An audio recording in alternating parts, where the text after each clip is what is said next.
Very good morning students, कैसे हैं आप सब। I hope all are doing well. तो आज जो है हम 7th और 8th में दोनों की मिला के न्यूज़ डिस्कस करने वाले हैं, क्योंकि जैसा आप सभी को पता है कि हमने 7th मई की जो है न्यूज़ डिस्कस नहीं की है। ठीक है, तो इसमें जो है आज हम बेसिकली जो हमारे एग्जाम पॉइंट ऑफ व्यू से जो मेन न्यूज़ रही 7 मई की और आज की 8th ऑफ मई की, हम दोनों को कवर करेंगे। For you this lecture is presented by me myself Aarti Sahni. सबसे पहले तो हम जानेंगे कि प्रधानमंत्री भारतीय जन औषधि केंद्र है ना, ये प्रधानमंत्री जन औषधि योजना के अंदर जो है ये केंद्र काम करते थे। लेकिन अब क्या हुआ है कि जैसा कि लॉकडाउन चल रहा है कोरोना की वजह से, तो इन लोग क्या कर रहे हैं कि डायरेक्टली ये लोग व्हाट्सएप या ईमेल के थ्रू जो है वो मेडिसिन जो भी रिक्वायरमेंट है वो मेडिसिन ले रहे हैं और उसको बिल्कुल घर पे जाके जो है वो दे रहे हैं, मतलब कि बिल्कुल मतलब घर तक जाके डिलीवरी कर रहे हैं। ठीक है, तो अब अपन प्रधानमंत्री भारतीय जन औषधि परियोजना बेसिकली क्या है, तो ये फार्मास्यूटिकल विभाग जो होता है गवर्नमेंट ऑफ इंडिया, उनका जो है ये एक इनिशिएटिव था जिससे कि अफोर्डेबल कई लोग क्या होता है कि खरीद ही नहीं पाते हैं दवाइयाँ। तो जो जनरल मेडिसिन होती हैं, जो मतलब हर खांसी जुकाम फीवर जो जनरल मेडिसिन होती है, उसका क्या करते हैं, उसका अफोर्डेबल बनाते कि सभी लोग उसको आसानी से खरीद सकें। तो दिस इज ऑल अबाउट प्रधानमंत्री भारतीय जन औषधि योजना। और इसी योजना के तहत जो है केंद्र भी खोले गए थे। तो हॉस्पिटल्स के बाहर अगर आपने देखा हो कई बार, तो क्या होता है कि वहाँ पे चीप मेडिसिन मिलती हैं एज कम्पेयर टू जो प्राइवेट मेडिकल स्टोर्स होते हैं, है ना। तो ये क्या होता है कि गवर्नमेंट का मेन टारगेट होता है कि ज़्यादा से ज़्यादा क्या है, जनता जो है क्या कर सके, अफोर्ड कर सके मेडिसिन को, खरीद सके मेडिसिन को। ये ना हो कि एट लास्ट उनके पास वो ये कह के जाए कि नहीं हमारे पास पैसे नहीं है तो बस दो ही दे दो, या फिर देखते हम सोचते हैं, ऐसे करके व्यवस्था बनाते हैं। ऐसा चीज़ नहीं होनी चाहिए। तो दिस इज ऑल अबाउट प्रधानमंत्री भारतीय जन औषधि योजना, और उसी की तर्ज पे केंद्र खोले गए थे। और अब वो केंद्र क्या कर रहे हैं कि वो घर पे डिलीवरी, तो कई बार आपसे पूछ लिया जा सकता है कि वो व्हाट्सएप के थ्रू या फिर गवर्नमेंट की कौन सी जो योजना थी जो कि मेडिसिन घर घर प्रोवाइड कर रही थी, तो वो क्या थी, प्रधानमंत्री भारतीय जन औषधि योजना, है ना। अब एक रिपोर्ट यूनिसेफ जो यूनाइटेड नेशन चिल्ड्रन फंड है, उसने एक रिपोर्ट अभी जारी की है जिसका नाम है लॉस्ट एट होम, है ना। तो इसकी रिपोर्ट के तर्ज पर यह बताया गया है कि करीब 2019 में अगर अपन बात करें तो 33 मिलियन न्यू डिस्प्लेसमेंट, मतलब एक जगह से दूसरी जगह लोग शिफ्ट हुए हैं, या तो फिर वो नेचुरल डिजास्टर हो, बहुत ज़्यादा फ्लड हो, है ना, लोगों को इकोनॉमिक वायबिलिटी नहीं मिलती हो, या लोगों को पैसे कमाने का साधन वहाँ पे अपने लोकल एरिया में नहीं मिलते हो, इस वजह से लोग डिस्प्लेस हुए हैं।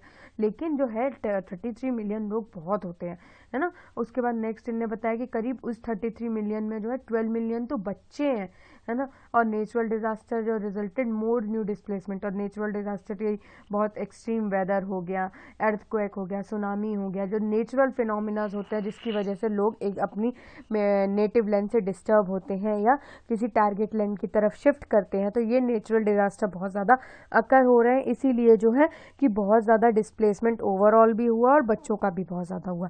तो आपसे सिंपली इसमें ये सब पूछ सकता है कि लॉस्ट एट होम जो है वो किसके द्वारा जो है रिपोर्ट पब्लिश की गई है, या फिर इसका उल्टा पूछ सकता है कि यूनिसेफ कौन कौन सी रिपोर्ट्स देता है और उसमें लॉस्ट एट होम मान लीजिए सी नंबर पे लिखा है, तो करेक्ट आंसर इज सी। तो इस टाइप से ये पूछ सकता है।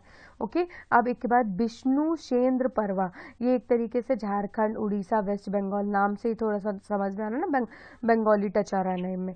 तो बेसिकली एक एनुअल हंटिंग फेस्टिवल है। इसमें क्या करते हैं कि आदिवासी वगैरह क्या करते हैं कि वार्षिक शिकार उत्सव बनाते हैं, कि मतलब अपन सभी लोग जो होंगे, जो ट्राइबल एरिया, जो जनजातीय लोग जो जंगलों में रहते हैं, वो लोग उस दिन तो बेसिकली शिकार करते ही हैं। और ये हर साल होता था, लेकिन ये फर्स्ट टाइम कोरोना के लॉकडाउन की वजह से जो है, मतलब नॉलेज वहाँ तक, मतलब ट्राइबल्स लोगों तक भी इतनी जानकारी है कि घर पे रहना है, तो उन लोग भी जो है वो शिकार करने नहीं गए। तो ये फर्स्ट टाइम जो है न्यूज़ में आया कि पहली बार ऐसा कोई एनुअल हंटिंग फेस्टिवल जो कि इतने बड़े पैगाम में होता था, वो अब जो है इस बार लॉकडाउन की वजह से जो है रोक दिया गया, या मतलब खुद ही से ट्राइबल कम्युनिटी से सोचा कि नहीं करना चाहिए, है ना। तो एक अच्छी बात है। तो पूछ सकते हैं कि विष्णु सेंद्रा परवा जो है वो किससे रिलेटेड है, तो ये एनुअल हंटिंग ट्राइबल फेस्टिवल है ना। और ये कौन से लोकेशन में मनाया जाता है, सेलिब्रेट किया जाता है, तो झारखंड, उड़ीसा और वेस्ट बंगाल।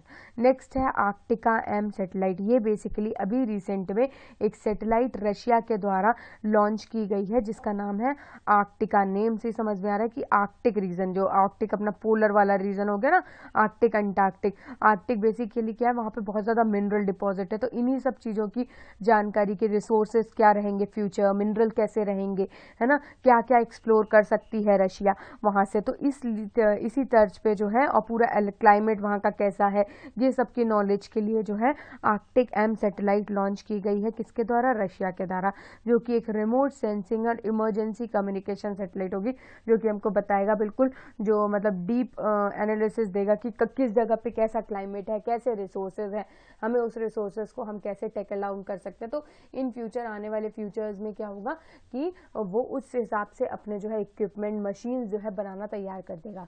तो this is good initiative done by Russia.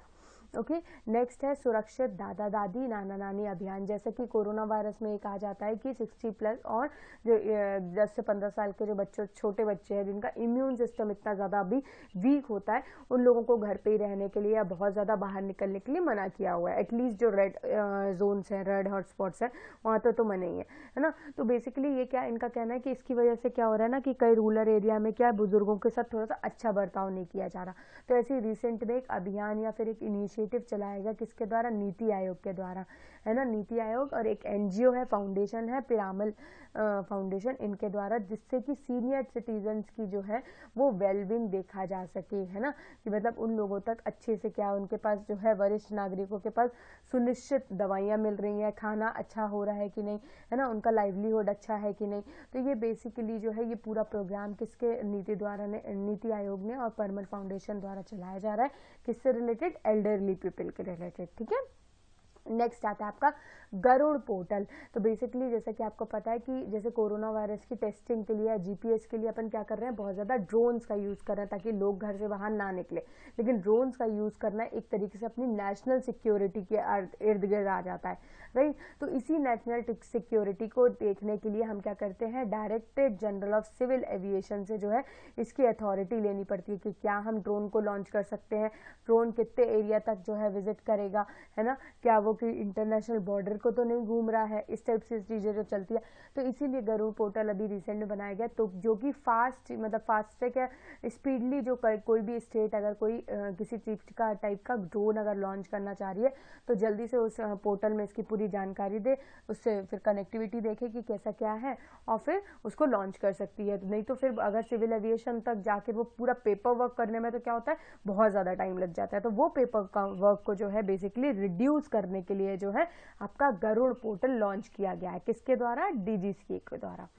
अब नेक्स्ट आ रहा है आपका ऑपरेशन समुद्र सेतु। बेसिकली अभी क्या है, रिसेंट में मतलब अपन ने फ्लाइट्स के थ्रू या मतलब एयरवेज के थ्रू जो है बहुत दूर दराज के जो लोग थे, बच्चे जो एजुकेशन के लिए बाहर गए हुए थे, वर्क जो जॉब करने, एम्प्लॉयबिलिटी या एम्प्लॉयज़ जो बाहर थे, वो सब लोग आ चुके हैं, मतलब ज़्यादातर आ चुके हैं, है ना। और बाकी इन फ्यू जैसे अब क्या हुआ कि, लेकिन सोच रहे हैं कि मतलब जैसे एयरवेज की कनेक्टिविटी से हो सकता है कि वहाँ से जो है कोरोना वायरस या इस टाइप का संक्रमण ना हो जाए, तो इसी तरीके तर्ज पे जो है लोगों को थोड़ा सा कम भी लाया जा रहा है ना। ये बोला जा रहा है कि फॉर अ टाइम बिंग आप उसी देश में रहिए, बाद में फिर गवर्नमेंट ऑफ इंडिया आपके लिए जो है इंतजाम करेगी। तो ऐसे जो है ऑपरेशन समुद्र सेतु क्या है, जो नियर बाय आपके जो सी से जो है मतलब कनेक्टेड जो एरियाज है, लाइक श्रीलंका हो गया, मालदीव्स हो गया, मेडागास्कर आइलैंड हो गए, जावा सुमात्रा हो गए, तो जो एरिया आप जहाँ से सी से भी एक्सप्लोर कर सकते हैं, वो बेसिकली आपका इंडियन नेवी के द्वारा ये लॉन्च किया गया, जिसमें रिसेंट में भी माले, जो कि कैपिटल है कहाँ की, मालदीव्स की, वहाँ से करीब 1000 लोग इवैक्यूएट करके लेके आए, मतलब वो लोग इंडिया के नागरिक थे वो, और वो आना चाह रहे थे यहाँ पे, है ना, लेकिन अभी कोरोना का इतना ज़्यादा था तो थोड़ा सा स्क्रीनिंग और वगैरह की वजह से थोड़ा सा रोक दिया था।